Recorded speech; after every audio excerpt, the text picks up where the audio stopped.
So sort by number of ratings. This will of course take forever because Goodreads takes forever. Reverse.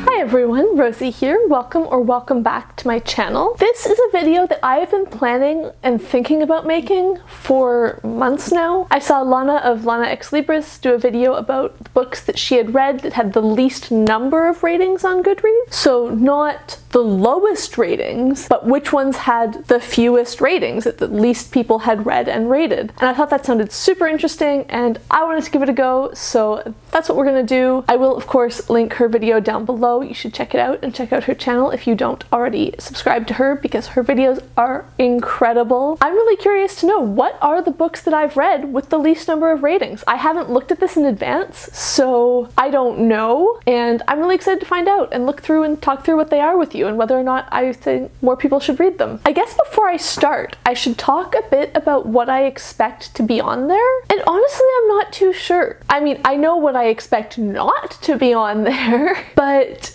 I don't really have a sense of what I read that might be kind of niche and not very popular. The first book is Building on River by Jean Van Loon. This is a poetry collection that's sort of half non-fiction, half fiction. It's about a real man and real events in the city of Ottawa around the time it was being built, but I think she has included some storytelling aspects. I'm not totally sure. I read it this summer. It was incredible. It was so interesting. I'd never read non-fiction poetry or sort of poetry that wasn't a novel in verse but had narrative flow. So it was structured like a collection of poetry, but the poems followed from one to the other, and I thought that was so cool. It was such an interesting book and such an interesting way to convey the information. I was amazed at how much I learned and how much sense of place and character was conveyed in such a small book with so few words. Understandable that it's kind of niche. It's not a big name author. It's about a local thing to where I am. So I guess it makes sense that there's only 2 ratings. Next on the list with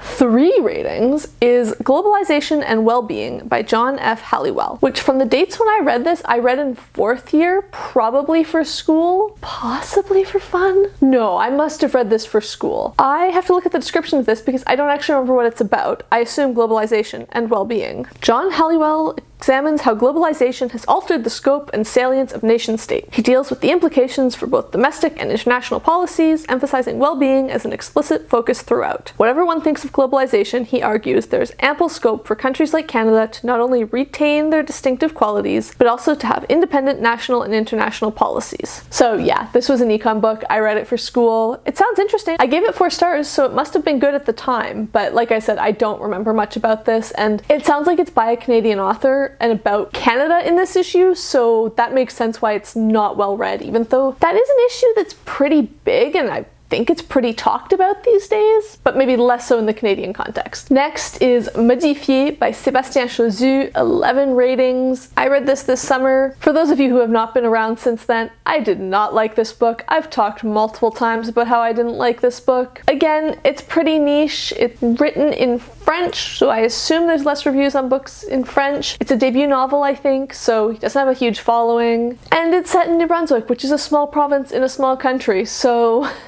I read it largely because it was in French and set in my home province, and that sounded interesting, but I can see why it hasn't gained huge amounts of traction. Moving on up in the count, with 13 ratings, we have Ether Frolics, 9 Steampunk Tales by Paul Marlowe. This is another one that I read a very long time ago, in 2016, so I don't really remember, but I clearly loved it because I gave it 5 stars. It sounds really interesting. It says a collection of 9 steampunk stories drawn from the archives of the Etheric Explorers Club, a Victorian society dedicated to exploring the mysteries of the etheric realm. From what I remember, this was one of those books that presents steampunk stories and like fantasy-esque stories in the context where it makes it sound like it's presenting documents and these things actually exist, which is always super interesting. It sounds like a short story collection, which I didn't think I had read much of before this year, so that's cool. I should reread this. I actually still have it on my shelves over there because I remember liking it even if I didn't really remember anything about it. Despite not many people having read it, I clearly loved it. With 23 ratings, we now get to Yellowknife, a novel by Steve Zipp, which is a novel set in the city of Yellowknife Yellowknife in the Northwest Territories in Canada. I don't remember specific events of this book, because again, I read this in 2015, but I do remember very distinctly that I bought it in a bookstore when I was in Yellowknife on vacation with my family and then read it while on that vacation. So that was just so cool. I'm sure I would have enjoyed it either way, but reading it in that setting and reading about things and being like, oh hey,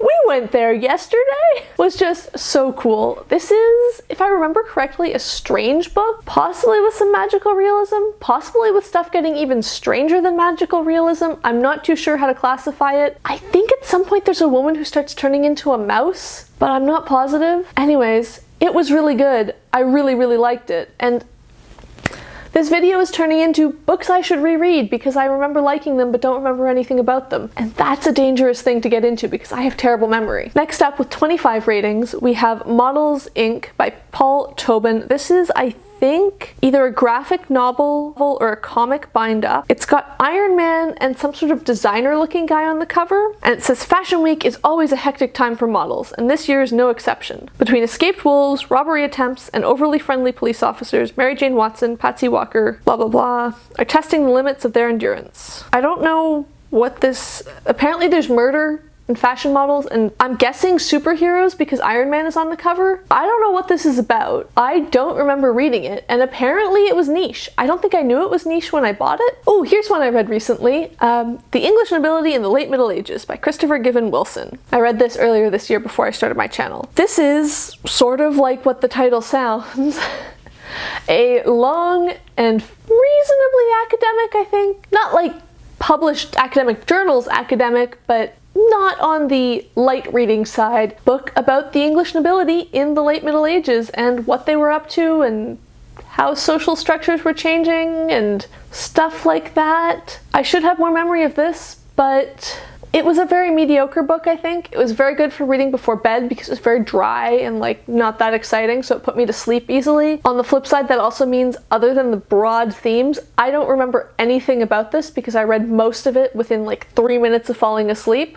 If that's something you're looking for, then I guess this is a good one to check out. Oh, and I forgot to say that had 27 ratings. We're back to books from so long ago now. This is one I read in 2013. It only has 32 ratings. It is Alice Hart's Welsh Zombies by Victoria Dunn. If I remember correctly, Victoria Dunn was the like pen name of a duo. I think it had 2 authors and they were writing under one name type of thing. I remember where I bought it, bookstore in my hometown. I remember buying it with a gift card that I think probably my grandmother gave me for Christmas one year, because that was sort of a thing we did for a while. We'd get gift cards to the bookstore and then on Boxing Day we'd all go and buy books in the Boxing Day sales. I remember loving it. I actually still have a physical copy because I liked it so much when I read it. But let's read the synopsis and see what this is about and see if it jogs any memories. The World Bog Snorkeling Championships in Wales is being menaced by shambling hordes of the undead. Fortunately for bog sport enthusiasts, Alice, the former telephone psychic, and Welly, the mostly indestructible man, head up Odyssey International's enforcement branch, dedicated to stomping out the supernatural. But they might not even make it to Wales after a fervent zombie rights activist stows his best friend in the plane's luggage compartment. Now the zombie plague is spreading at 25,000 feet, complicated by the moral dilemma that zombies might just be people too. Decaying, infectious, bitey people. I really liked this book when I read it, and that synopsis sounds really fun. It sounds like a book I would still really like. I should check if that author has released anything else, because I remember checking a few times in the past, being like, I loved this book, please write more. Ooh, this one's another exciting one. Scottish Independence, Weighing Up the Economics by Gavin McCrone. 40 ratings. I read this back in 2014 before the Scottish referendum on whether they were going to leave the UK or remain, and it was basically just a book looking at the economics of both sides and like what would that mean economically for Scotland and for the economy of the country that would become an independent Scotland if they were to leave. What were the long-term prospects? How did all of that work? I don't remember if I thought much of it either way. This was a book that I picked up in Heathrow after my flight had been delayed for over 24 hours and I had run out of books to read at the end of a long trip, so I bought this one because it sounded really interesting, and also I had just come out of second year and was really getting into economics. I mean, I'm still really into economics now, but it was at that time in my life where I was like, oh man, this is my thing. So I saw this on some newsstand in the airport and was like, I need to read this. Also, with 40 ratings, I have A Place Between the Tides, A Naturalist's Reflections on the Salt Marsh by Harry Thurston. This is another local interest type book, so I guess it makes sense that it's on here. It's written by an author who works in the area around where I grew up. And if I remember correctly, this was his sort of nature writing memoir. Not memoir exactly, but it went through a year of the salt marshes that surrounded his home in the New Brunswick, Nova Scotia border area, and sort of tracking the changing of the seasons and commenting on the things that were happening with migrating birds and weather patterns and stuff like that. I read it back in, when did I read this? I read this in 2014, so I don't remember the details that much, but yet another one where I do still have a physical copy, so I must have liked it enough to feel like I should hold on to it. That was 10 books, and since a lot of the ones that are coming up in the list after this are also ones that I read a really long time ago and don't have strong memories of, I'm gonna stop here. What did we learn from this? I don't know. I guess there was a fair bit of like niche interest type books, so that makes sense that there aren't many ratings. For books that are very particular to a certain place and not a big famous place, it totally makes sense that there's not going to have been as many readers, or at least as many readers who are logging on Goodreads, because obviously this doesn't reflect the number of people who've read the books, just the number of people out of Goodreads readers who've read the books. I guess we can probably assume it's pretty proportional. Doubt there's many of these that have huge readerships who don't happen to be on Goodreads. I don't know. It's been a long day, guys. Hopefully this video has been interesting. I feel like it's been a lot of me saying I don't remember these books. That's not something against these books, it's just that it seems they were mostly books I read a while ago. There was only one, however, that I thought was really bad and that it made sense that very few people had read it. Also, I doubt few people have read it because it's bad. Also, am I being unfair? You can check out my vlog or wrap up, whichever one I put up there, where I talk about that book and why maybe I'm not a fair judge of it. I don't know where this video is going now, so I'm gonna wrap it up.